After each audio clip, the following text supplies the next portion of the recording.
Donna, and welcome to Sage on Stage. Sage Seasoned Activities for Greater Enrichment is an innovative program sponsored by the Wayne Senior Center, the Center with Outdoors.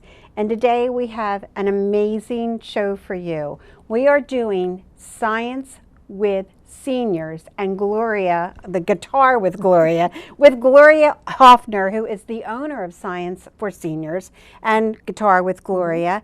And welcome. We have so much to do today. So first of all, tell me a little bit about yourself, how you got started with, first we'll do Guitar with Gloria. Okay. Well, what happened was I've been playing guitar most of my life, and I was a newspaper reporter with the Philadelphia Inquirer, 30 years as a reporter. And in 2007, I decided to take a buyout and leave the newspaper business, and I went to work full-time in activities for seniors at nursing homes and long-term care. Okay. I got my national certification as an activity professional, and I was asked to bring my guitar.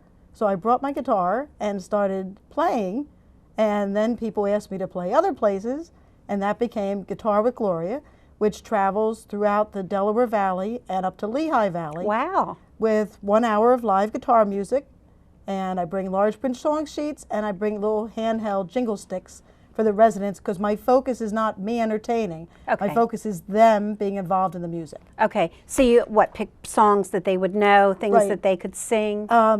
Scientifically, they could prove to you that you can like all kinds of music, but the music you'll remember and love the most your whole life is between the ages of 17 and 28. Is that right? Right. Okay. So an average resident of a long-term care facility is 86. Okay. So I subtract from that the years of their music, and I play their music. Oh, wow. So can you give us a little sample? Now, and then I just play general popular music everybody loves. Okay. Take me out to the ball game. All right. Take me out to the ball game. Take me out with the crowd. Awesome, and they just join in. And they join in and have a good time. Now, do they do requests, or is this all by printed sheets? They could do requests, but I do large print 24-inch pike for them to see. Okay. And no matter where I go, no matter what time of the year it is, in this area, the most popular song out there is "On the Way to Cape May." Oh, is it really? I've had people ask me for that on New Year's Eve, on St. Patrick's Day. It really is. Yes, it No is. kidding. It is the most popular. Not in Delaware. If you step over the border, you've never heard of it. Yeah. But around here, right. That's the most popular song. Wow. Oh, that's awesome. Okay, so, and I know that music is therapeutic. Absolutely. Tell me a little bit about that. Well, there's a couple of different things. One thing is music is stored in 7 parts of your brain. 7 parts of your brain. 7 parts of your brain. So that if you have a disease such as Alzheimer's or dementia, that starts to separate the neurons that make the connections in your brain, actually you'll remember music after you forget the alphabet or the names of your children. Really? Yes, because when you think about it, this is how music is stored. It's stored as the tune, as the lyrics, as the place you were when you heard it, as the emotion it evokes when you hear it, as the artist that you remember performing it, and it may also be performed as you remember performing it or dancing to it. I have to interject and tell you something really. I was just amazed. My father had a massive stroke, and when he had us, he couldn't speak again after his stroke. It really took most of his brain. Do you know that he could sing "Take Me Out to the Ball Game"? I could not believe it. So we would all sing, and he knew every word. He carried the tune. Couldn't speak, but darn it, he could sing "Take Me Out to the Ball Game." It blew my mind. But anyway, There's a researcher in London who has discovered that people who suffer strokes, in order for them to learn to speak again, they sing, hum, then sing, then talk. Really? And she can bring them back to speech through singing. Oh gosh, I hope I never have to sing for anyone. It's not pretty. Okay, so this is awesome, and you go everywhere with this, and people love it, and I know they respond really well. Let's get into Science for Seniors. Okay, we'll take the guitar from you. And Science for Seniors is another aspect of your business. Wait, you're going to lose your microphone. Sorry. Hold on, that's okay. Science for Seniors is another aspect of your business, and that certainly is something that it's brilliant. I do not know how you came up with that. Come on, have a seat again. so let's make sure you're still hooked up. We can, yeah, I think I'm going to move your mic up just a tiny bit. Okay. So Science for Seniors, I want to know how you came up with this idea, how you got started, and tell me. well, what happened was, so I was playing music at nursing homes. Okay. And I play twice a week at Sterling Healthcare and Rehabilitation Center in Media. Okay. And the activity director there is Nancy Newman.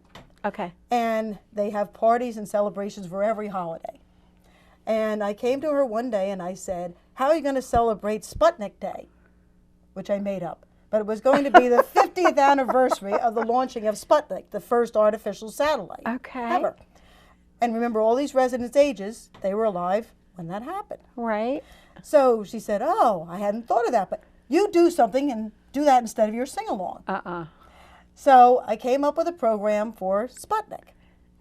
And I was, her assistant, Kelly Smith, helped me build props. So no, wait, you had to have had interest in science to begin with. Yeah. So yeah. you don't just decide you're going to have Sputnik Day, right? Yeah. Okay. Okay, so my personal background is that I have loved science and outer space since like 5th grade. Right, right. And read everything and wanted to be an astronaut. And I wrote to NASA in middle school and said, tell me what I need to study in high school to be an astronaut. And they sent me a form letter, and it said Latin, German, physics, things like that. And at the bottom in blue ink they wrote, but of course we accept no women in this program. Wow. Now Russia already had an astronaut who was a woman at that time. But wow. Wow. How many years ago was that? 1967. Wow. Yeah. Okay.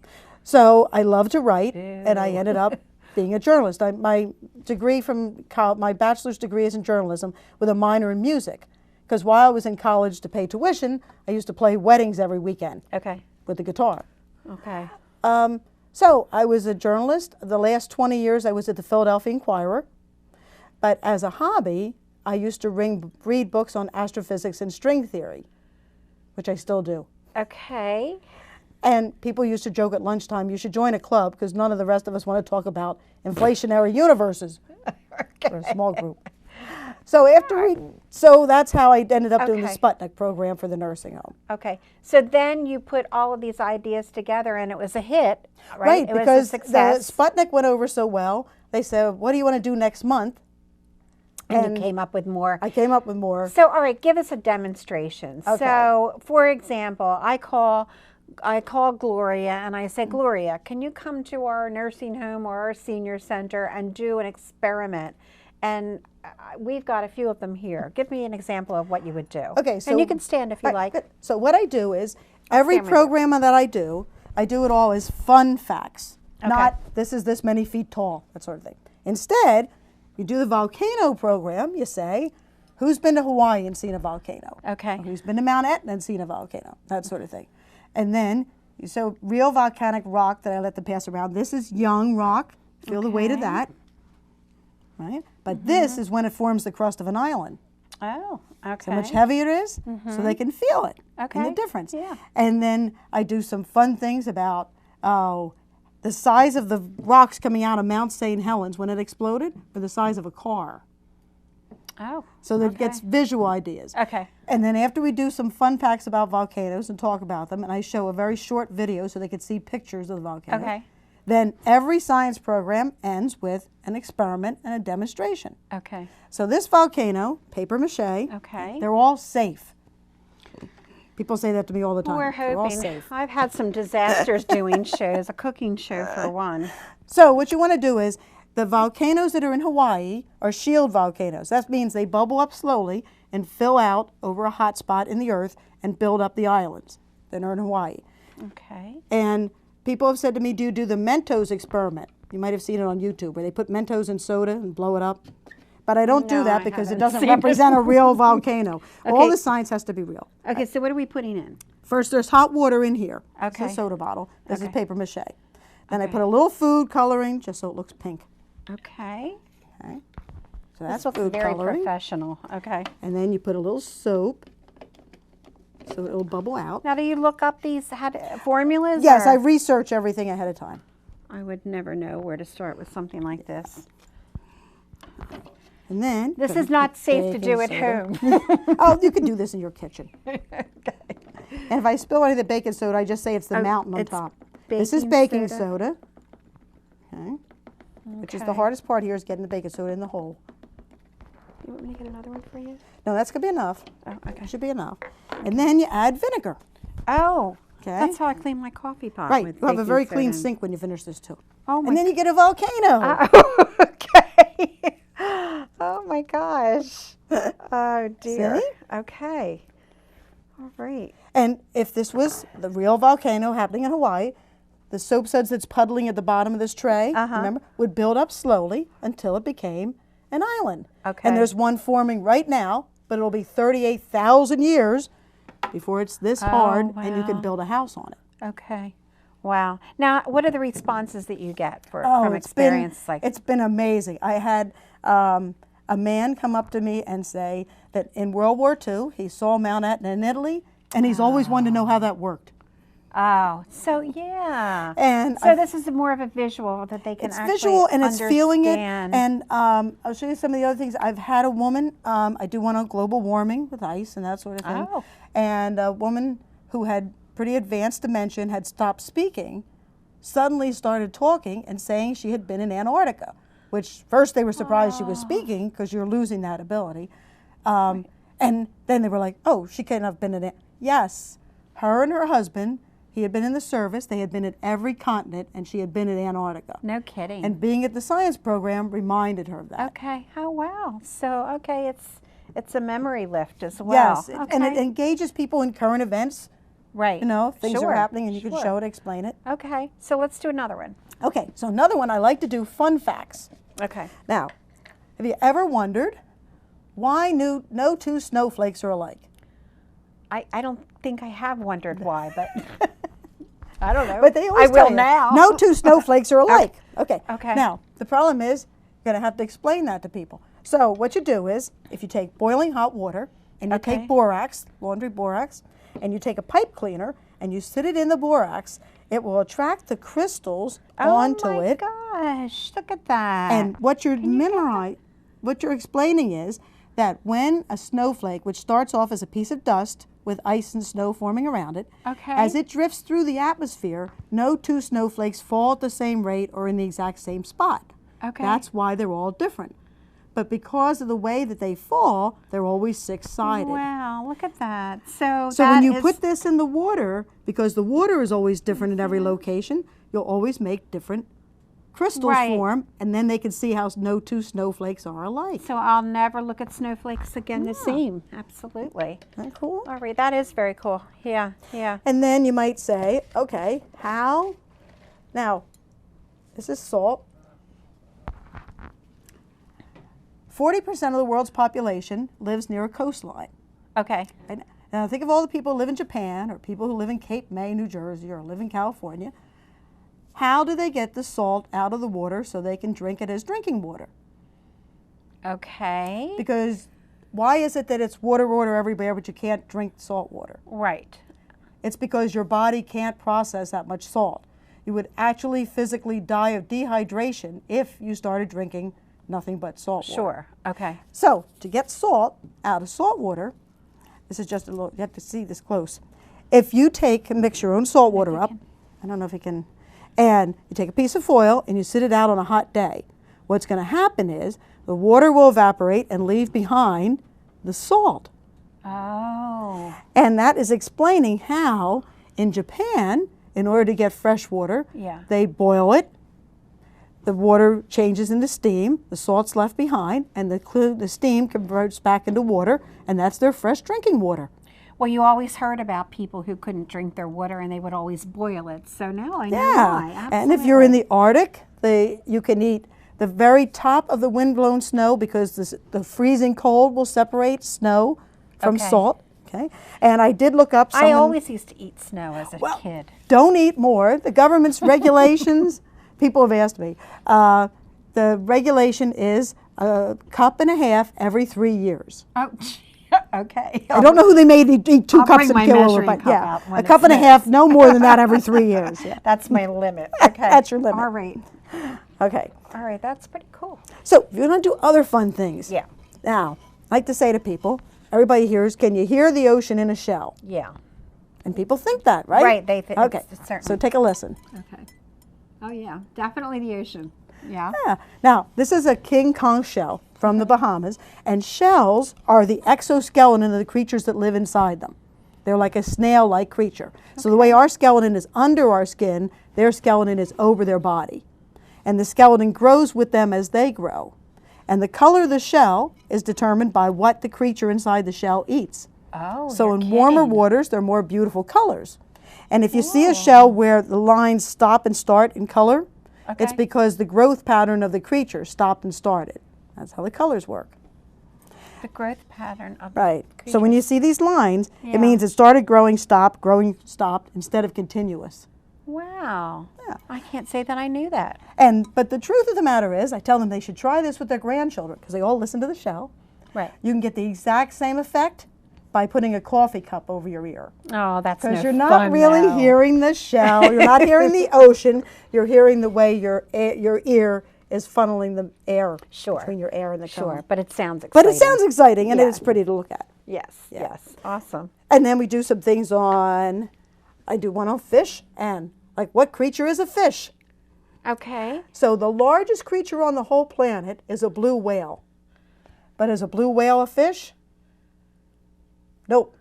Because a blue whale breathes air, like seals and Right. dolphins and porpoises. But, like I said, I do everything visual. To imagine how big a blue whale is, you want to think of 3 school buses end to end. 3 school buses. End to end, for the length of that whale. And he has a heart the size of a Volkswagen Beetle. Really? Yep. And veins so big, like the veins in your arm. Those veins on the whale are big enough for a 220-pound man to swim through them with ease. Wow. So Now, where do see- you find out all this information? I do a lot of research and I do a lot of reading and I Okay. enjoy it. But I like to say that rather than say to people, a whale is 100 feet long because you can't visualize, but you can visualize 3 buses end to end. And I have a Volkswagen, so I'm just So you thinking, know how big his heart is. I know. I get the hard part. Yeah. And then I bring actual things for people to hold on to, like this starfish, so that then they can see that these are the feeders and this is the mouth of the starfish. Okay. And starfish are fish because they're gills who take water in, extract the oxygen, and release the water, the way we take in atmosphere, use the oxygen, and exhale carbon dioxide. And now, how fish work. what are the responses that you're getting from the seniors? They just love this. They really do. They like to see things. And I just did a program on plants 2 days ago. And when I finished, the woman came over to me and she said, I've been a gardener my whole life, and you told me things I never knew about flowers. Oh, that's a good And she went, feeling. it was a great feeling. Yeah. I have very, very good positive results. from it. Great. Okay. Now, I'd like to tie also the science into current events. Okay, let's do that. This is a tornado tube. That's what this little thing, plastic, is called. We're going to have a tornado right here in the tornado. studio. But fortunately, we didn't have one the other night either. We don't see a lot of them here. But when you do this, it creates the funnel, cooperates, so that they can see how a tornado funnel looks. Oh, look at that. See it? Oh my gosh. Yeah, so that they got to understand how the funnel is. And a funnel can move across the lake, up a mountain at 60 miles an hour. Oh my gosh. I don't know. Can you see that?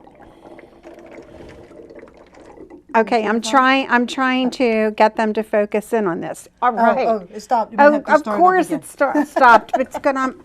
I'll get started. I Again. can't do tornadoes. You can't do tornadoes. You can also use this to explain what a whirlpool looks like in the ocean. Okay, here we And go. what a black hole looks like in space. Oh my That same gosh. funnel would be a black hole in space and a whirlpool in the ocean. Wow. Oh my goodness. That's amazing. Who would have thought a soda bottle could actually do this? Unbelievable. Okay, so everybody's impressed with that one too. Wow. When When do you sleep? I want to know. And really and truly, do You've been you? talking to my husband. Oh No, my but goodness. I Okay. say to people, I had somebody recently say to me, how many hours a week do you work? And I stopped for a minute and I thought, work? don't really work because I have such a good time that I don't really consider it work, which I know sounds a little crazy, but. No, what's that? We're Now what's I'm in going to there? show you what the ocean is. Get this open. Okay. My problem is my strength of my hand. Do you want to come over this way a little bit? I think they're can you see losing if you. You can open that. I'll Yeah. hold it and you twist it. Okay. Oh gosh. Got it. Oh, good. Okay. I was afraid we were Yay. All right. So, when the Okay. Gulf oil crisis happened, right? Oh, okay. And all the oil was pumping out into the Gulf. One of the problems was, what are you supposed to do? This represents the oil. This is the ocean. How are you supposed to get the oil out of the ocean? So the first things that they did was Smell something. that they tried to scoop it off and surround it and try and vacuum it off. It's a big problem. And a man came up with a solution that everybody has with them every day. Okay. And that is, if this is the oil on the water in the Gulf, and this is human hair. Oh And my if you've ever been camping and haven't washed your hair for a few days, you'll notice your hair absorbs oil. So you take the human hair and you put it into the oil, Yeah. right? And then we're going to speed it along a little bit and damp it down into the oil. The oil that was floating on the water will be absorbed by the hair. Oh my gosh. And then you simply pull the hair across and the water is clear. Whose hair is that? That's my hair. And what happened was, I heard about this on CNN. When they actually did it, they tried it this way, and then later they put the hair in pantyhose so they could pull the hair out without it Well, falling that into makes the water, sense. which makes sense. They did it Yeah. this way first. But what happened was I was at the hairdresser, and I said,